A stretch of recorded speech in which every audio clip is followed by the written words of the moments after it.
There we go. A little more in the shade on this side. I'm fine now, but it's like I'm thinking long term. Like, where am I going to be in another 3 hours? It's about a 3-hour venture, so about half of what I did yesterday. So I might only do, if it's this hot right now, I might only do like you know, that one grass, and that's it.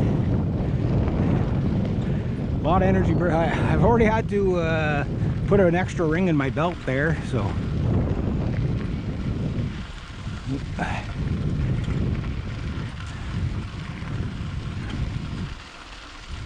yeah. As far as the Bertha, is it too big for me? I don't know yet. I have sat on it with the wheel on. I did that when I first got it, or first got the extra wheels. And yeah, it is a tall bike. Like, I think that frame is just on the tall side for me. Like, it's within my fit, but just. And it's like that bike, like, I think when I get it set up, yeah, the stem is probably going to be a bit too about an inch or two too long. But like, I mean, these are going to be short run, you know. Like, that bike, I'm going to set it up, just get it going, and then I can trim it down. You know, like those nice aluminum stems. The nice thing about these older bikes is the parts, if you go to like a cycle shop, they probably have exactly, like, the height I think is okay, the stack height is okay, but I'd like to bring it back maybe about 2 inches. But I won't know that until I can see exactly what I can do with my seat. You know, like, oh, ouch. See, it's stuff like that that pops tires, so I gotta watch out for stuff like that. But it's like, Casabage is 8 kilometers from the site, about double of what I gotta do today.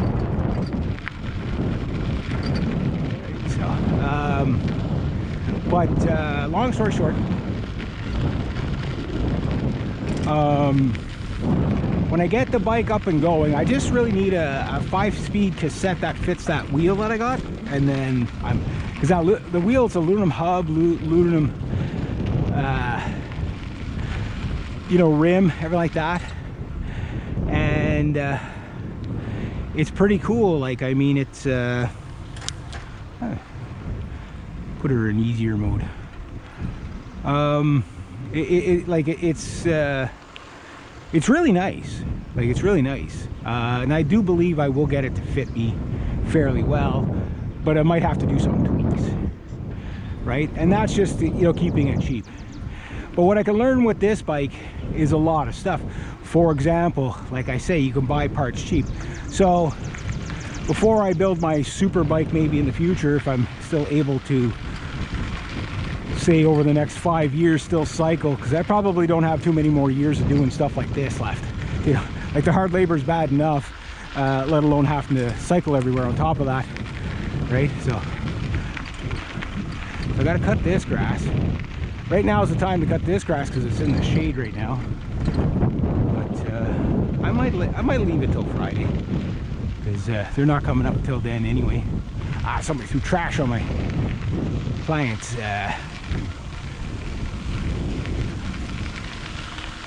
Yeah, there's a little more shade on the side, but not enough though. Oh, everybody's racing.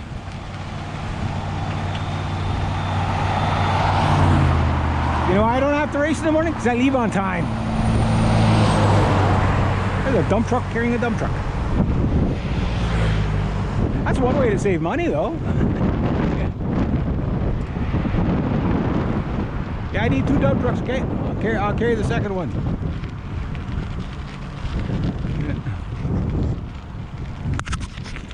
Alrighty, so not quite there. Like, it's 11 kilometers from my town to the neighboring town, and then if you add in my client, it's probably about 13, right, one way. But even though it's the same client, burnt me out last Thursday was the fact that I had to do both of their properties, which I'm heading to the second property. Right, so the second property is where on the way back you're adding probably about another 2 or 3 kilometers, so it's probably about 19 kilometers on the way back when you're the most tired, right? So that's why I'm going to try to get this one done today, because this is the one that makes the Thursday really hard, is trying to get it on the way back, you know, where if I get it today, then it's only one property to worry about. You know, like usually I can get them both done within 6 hours, their two main properties. Yeah, since my seat broke, it's not as comfortable as it was. So I ripped it getting off the bike. I knew that was going to happen eventually there, but I'll probably pull the seat off my my other super cycle, because that seat's pretty comfy seat. Yeah.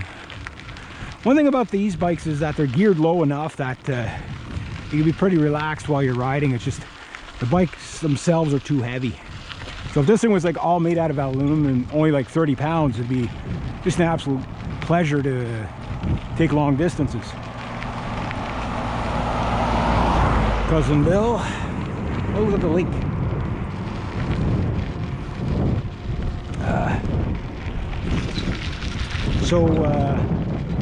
Yeah.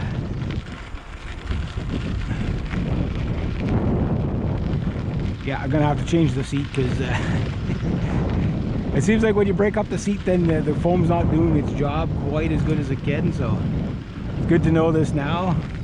I'm gonna have a sore butt tomorrow. I'm almost more than halfway to where I need to be, so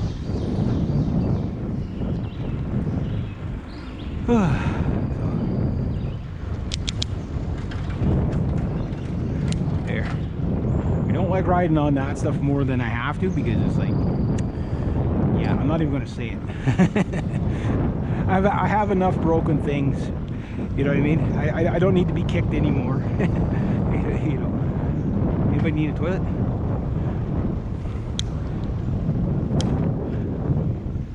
I don't know why people put that stuff out of the curb. They know that the garbage guys don't take that anymore. You know, it's like, no, you got to take that to the eco center, buddy. It's like, well, maybe if I put it there, somebody will take it.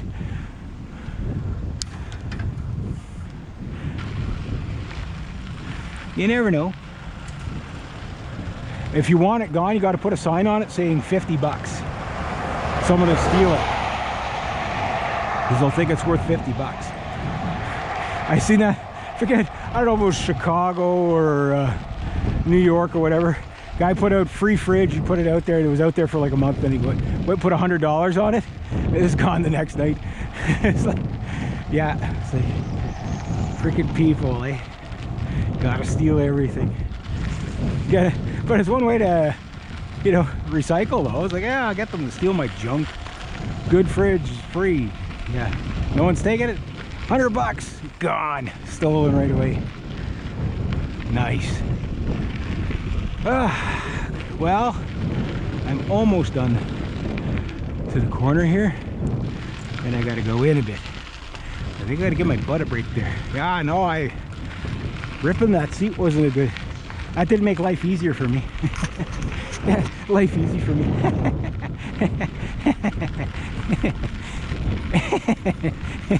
I can't even. Yeah. Life easy for me. Oh yeah.